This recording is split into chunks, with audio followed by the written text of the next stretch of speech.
Today, we're talking about how to spot toxic energy and knowing when to walk away from that type of energy. Welcome to the Gracefully Growing podcast, where we provide you with real talk, real growth, and real life tools to help you thrive in school and in life. So, we're talking about people who drain you faster than your iPhone on 2%. People who bring drama like it's a group project that they volunteered for. People will get mad when you start to show up for yourself and when you start to love yourself.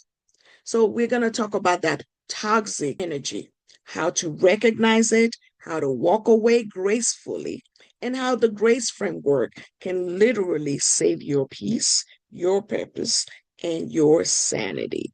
Let's go ahead and grab a journal, grab a snack, grab your ages, because we're about to do this. If you don't have a notebook, you want to open the notes app on your phone so you can take some notes. As a teenager, you deal with more energy draining humans than an outlet strip. Friends, crushes, classmates, teammates, group chats, cousins, that one friend who's always in a situation, that one kid who argues for sport, and the list goes on and on and on.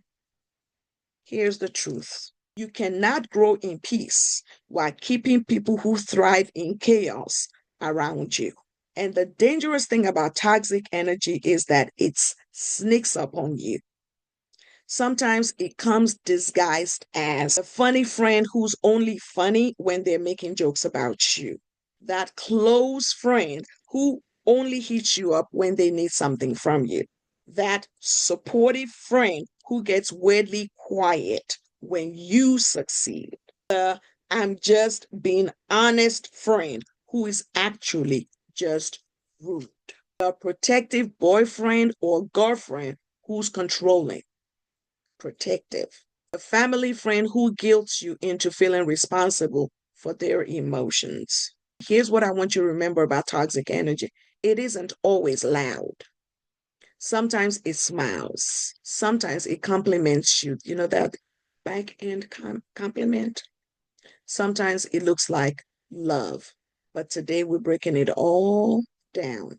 We're going to talk about what toxic energy actually looks like. Let's get specific about it. Toxic energy often shows up as one, emotional drain. You feel tired, not the I need a nap tired. It's more like my soul needs soup and a blanket tired. Number two, it's one-sided relationships.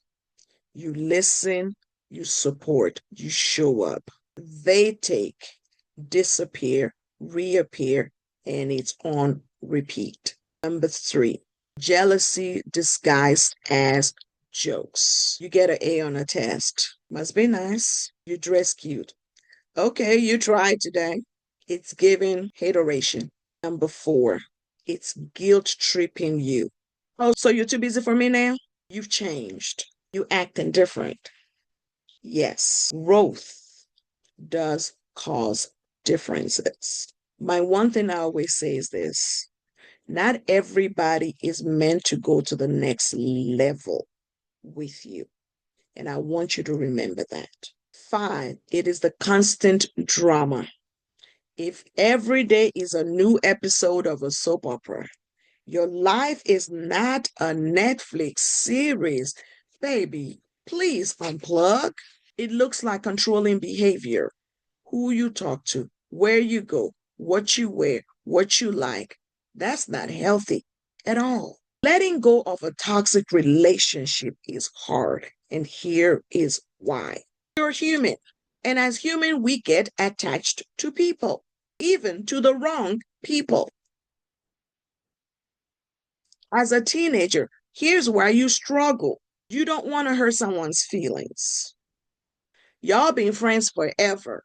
Some of you been friends since pre-K. You're afraid of being alone. You still remember who this person used to be. You low-key hope that they will change. You feel guilty for wanting better for yourself. and you think that walking away from these people is being rude, let me tell you the truth. Letting go isn't disrespect, it is self-protection. And it's boundary setting. And boundary setting is a love language for yourself. Let's break down how the grace framework helps you to spot toxic energy and let go without losing your mind. We're going to start with the gratitude. I want you to appreciate the lesson, not the person's behavior. Gratitude is not about pretending everything was good. It's about recognizing, one, what the friendship taught you, what you learned about your needs, what you now know to avoid, how strong you are becoming. Sometimes you gotta say, I'm grateful for this experience because now I know exactly what red flags look like, even the pink ones, even the ones I try to ignore. Gratitude keeps you from staying stuck in hate or regret. It centers you in growth and not guilt. Reflection helps you to look at what your relationship or what that relationship is doing to you. Reflection always requires you to be 100% honest with yourself. So you want to ask yourself the following questions. Do I feel anxious around this person? Do I hide parts of myself to keep this person more comfortable? Do I feel supported or judged by this person? Do I feel seen or invincible to this person? Do they bring peace or pressure to me? Am I overgiving because I'm afraid they'll leave? Do I still like who I am around them? If you ask yourself these questions and the answers are no, that is a toxic relationship. If you're leaving school drained every day because you spent your whole day trying to avoid drama from one person, that's a sign that that's a toxic relationship. Reflection is that mirror that you put in front of your face. And baby, sometimes that mirror exposes what you've been trying not to see. Okay?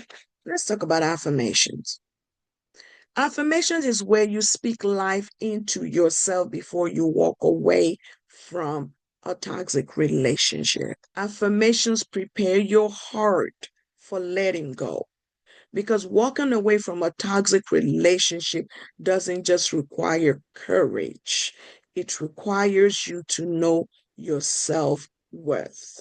So, saying things like, I deserve relationships that feel safe and kind. My peace matters more than someone else's opinion. I am not responsible for someone else's emotions. I can love someone and still let them go. I choose people who choose me. I only go to places where my presence is celebrated, not tolerated.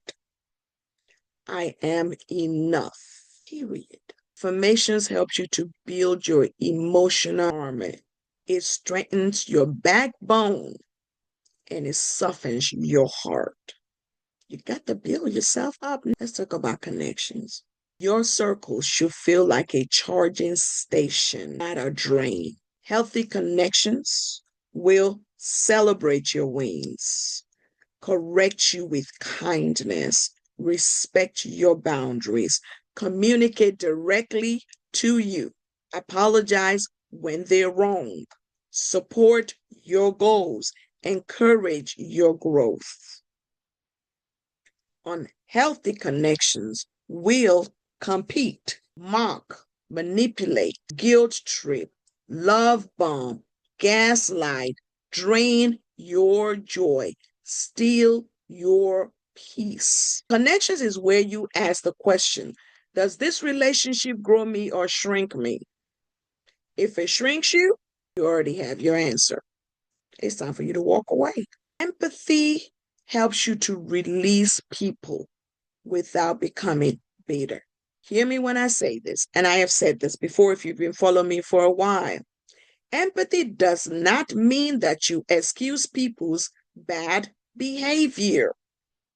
It just means you understand, and you understand that people act from their own wounds. Remember, hurt people hurt people. It helps you to understand that not everybody is ready to grow. It helps you to understand that not everyone has the emotional skills that you have. You don't have to hate someone to walk away from them. It helps you to understand that you can love someone from a safe distance. Empathy allows you to say this: I care about you, but this relationship is no longer healthy for me. I need to step back for my own peace of mind. It allows you to live with grace, not drama or smoke. Let's talk about how you let go without drama. I'm going to give you some teen-friendly strategies to let go without drama. One, you want to gradually step back. You don't always need a big announcement. What you do is you reduce the time, you reduce their access, the texting, that emotional labor. You reduce people's access to you. Number two, you want to be direct if needed, especially if this person doesn't recognize your subtleness. So you can say something like, I am focusing on relationships that feel healthier for me. I need some space. Number three, block them if you must. Sometimes peace requires that block and bless method. Number four, don't take the bait. Dramatic people love reaction energy. Stop feeding them. Stop feeding the drama. Number five, I want you to replace toxicity with nourishing community, clubs, sports, youth groups, mentors, healthy relationship, safe adults, people who choose calmness daily. And number six, journal through it. Write in your journal. Remember, I wrote a great one. Write the truth in your journal. Write your truth in your journal. Your heart needs a place to land, and that should be in your journal. Let's talk about what that healing will then look like after you've decided to let go. It looks like you feeling lighter. You're smiling easier. You're sleeping better at night. You're not rehearsing arguments in the shower. Not being anxious when your phone buzzes. Hearing your thoughts again and feeling free. Healing looks like you finally choose yourself. Here is your call to action and your challenge for this week. I'm going to give you a grace check-in, and I'm going to tell you how to choose yourself. This week's challenge, I want you to do 5 things. Number 1, write down the top 3 relationships in your life right now. Put a heart next to the healthy ones. Put a lightning bolt next to the ones that drain you. Those are the ones that you need to use the grace framework to let go. Number 2, do a grace check-in. Using the grace framework, reflect on just one toxic connection. Start with gratitude and end with empathy. Number 3, choose yourself. Take one small step this week to protect your peace, whether it's unfollowing or setting a boundary or taking space for yourself. Remember that letting go isn't losing, it's leveling up. When you clear toxic energy, you make room for joy, for peace, for growth, and real love in your life. So until next time, I want you to stay graceful and I want you to stay growing and surround yourself with people who help you to protect your peace. And remember, you got this.